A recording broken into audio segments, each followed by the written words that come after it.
Hey folks, I'm Tom Bassel. Jason Levine. Today we're looking at a game called Touria. And in Touria, what you are trying to do in this game is you are trying to marry the princess or prince, your choice. And you need to do so. You need to win their heart. You need to win their father's heart by giving them money. And you need to not have cursed jewels.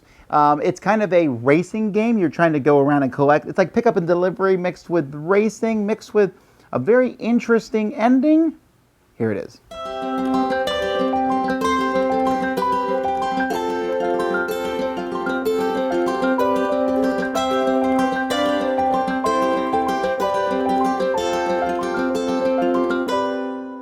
The goal of this game is to get to the castle. You have a party here, and everyone's controlling this party and moving around, but each player is going to be collecting. They're going to be trying to get hearts. You're going to need a certain number of hearts, 7 hearts to win the hand of the princess. You're going to need coins, 7 coins to pay her father, because I guess the guy just wants money. And you don't want any of these cursed gems behind your screen. If you do that, you're going to go to the castle and ask for the hand of the princess. Now, the way you're going to do that is going to be using these 4 towers here. On your turn, you're going to have 1/4 of this board facing you. And you're going to be able to see 4 sides of these towers. If you're like looking at it diagonally, you can see the sides of the tower, and the one that's this way is the one that's closest to you. And so you may have 4 actions, but the towers may actually show some of the same actions. So you may have less than 4, but the most you'll have is 4 different actions to pick. Whatever action you decide to do, so let's say I decide to do this action here, I will then rotate this counterclockwise 1, which means my action for next time is going to be changed. Not only am I changing my action, no, I'm changing the actions for the other players. I then must take the party and move it by roads to that action that I've chosen.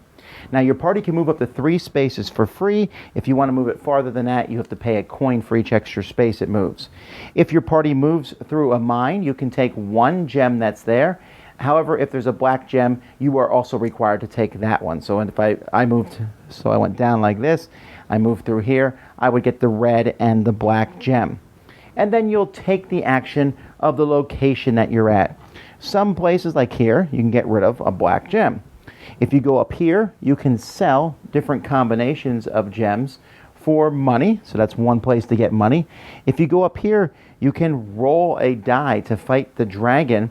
And if you have the gem of the dragon that you fight, of the number that you roll, you'll get a heart for defeating the dragon. If you happen to have any swords, which can be gotten in other locations, you can re-roll the dice when doing so. And in fact, one side is black, so you can even get rid of a curse die when fighting the dragon. If you go over here, you'll be able to take a gem from the bag. So that's a nice way to get extra gems. If you go over here, you'll be able to get different tokens that you can keep and use later on. These tokens may act as, like this one here lets you move an extra 3 steps. This one here lets you move the party twice. This one here lets you grab 2 gems. There's all different sorts of the little kind of special abilities. If you go down here, you'll get 2 extra swords. If you go over here, you'll be able to get some hearts with different gems, and the gems that you'll be able to trade in will also give you more hearts depending on if the die, which whenever you roll to fight the dragon, the die is left here. And then this spot here, which is not able to be traveled to, but one of the sides of the barricades allows you to basically teleport to any spot on the board. So you can teleport here where you can trade in a sword for a heart or coins. So you can see that you're basically moving around the board. You're trading in hearts and swords for coins, and you're trying, just different combinations to get the coins and stuff that you want. And remember, you also need to get rid of these black gems if possible. Eventually, you'll have what you need. You then need to get the party to the castle. When you get to the castle, you will flip over a door. If that door is the princess, you win the game. Otherwise, you need to give up a green gem for turning over this door. If you can't do that, your turn's over. Next turn, you turn over another door. If you can give up the green gem, then you get to turn over another door. Oh, now I need to give up a sword. Okay. Oh, now I need to give over a yellow gem. Oh, now I need to give up a potion. Oh, now I need to give up a red gem. Come on, the princess got to be here somewhere. Now I need to give up a blue gem. Come on, princess, 3 doors left. Now I need to give up a coin. Come on. Ah, there's the prince. princess or prince, whatever you want, whichever one you wish to marry, and then you win the game. So if you get there and you have a whole pile of stuff, you can turn over as many doors as you need to because you just give the stuff up. If you don't, though, you're going to have to take several turns to find the princess, and maybe somebody else will get there. You can also basically play a shorter version of the game where you only need 5 coins and 5 hearts to get to the princess or prince. And there's other things that are in the game, too. There's purple gems. They're rare, and when they show up, you can use a purple gem when you go to a spot to do that action twice. That's the game. Okay, so Touria is kind of an interesting game. It's like I said, it's kind of a race game because you're trying to be the first one there, and it has that.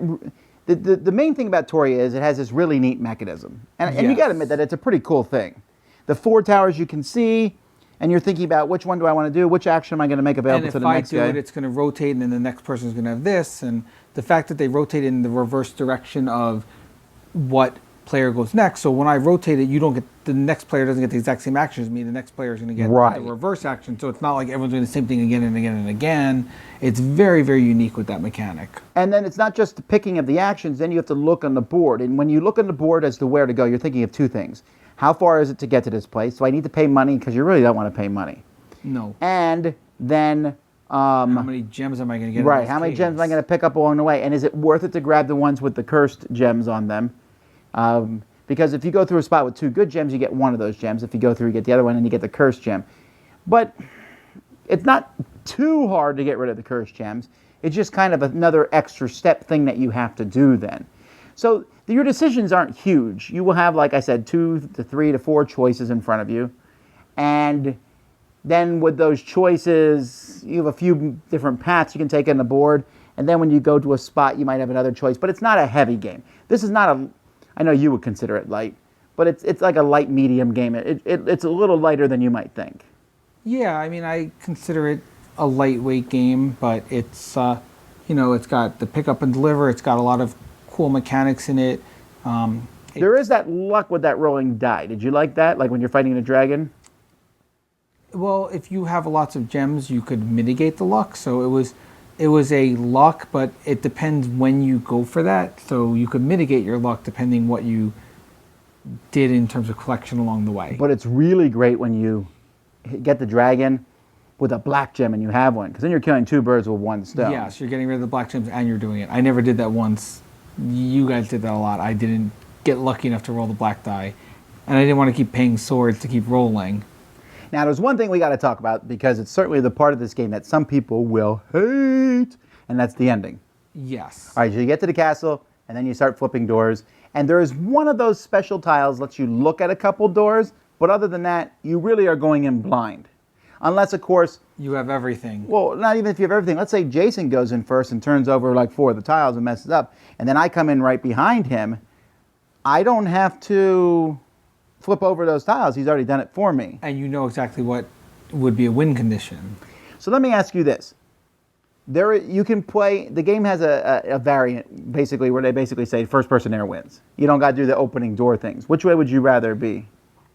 Well, I think it's interesting because if you just play that way, then it's just a straight race game. The other way is it's a race game, but you need to also conserve your things that you're picking up along the way. So I like the way it is with everything because it makes you have to conserve your resources and you can't just spend everything to be the first one to go out. But you could just run there and hope you get lucky. Yes, you could have one of the 10 different doors and get lucky, or you could have 6 of the 10 different doors and be better luck, I guess.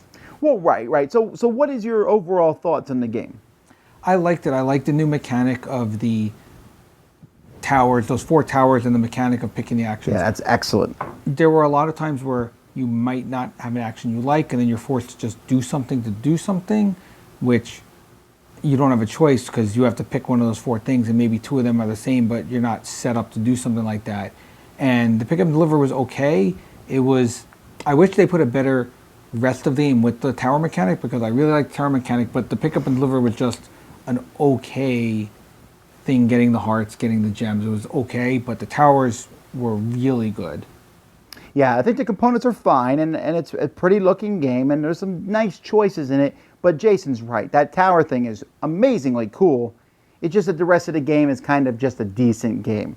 My awesomeness rating for this game is a 6. It's a decent game. I'd be glad to play it. I wish almost that there was a little bit more meat, and I'm not so keen on that ending. I don't hate it, but I can see why some people would not like it. Yeah, I think we agree. My awesomeness rating is also a 6, and I feel that I'd love to see more games with this tower mechanic because I thought the tower mechanic was really neat. Just a game Definitely. that has a little bit more meat in it than what the rest of the game had. But you know what? I think even with that being said, I think some people really like this. Maybe you or your friends really like kind of a lighter game in that regard, and it's a fun theme of going to marry the princess or prince. And this would work really well for you. It looks neat. You get to look at the towers like, ooh, so this one I can go fight the dragon. Oh, this time I'm going to go pick up jewels. If you want to do that, I think you'll enjoy it.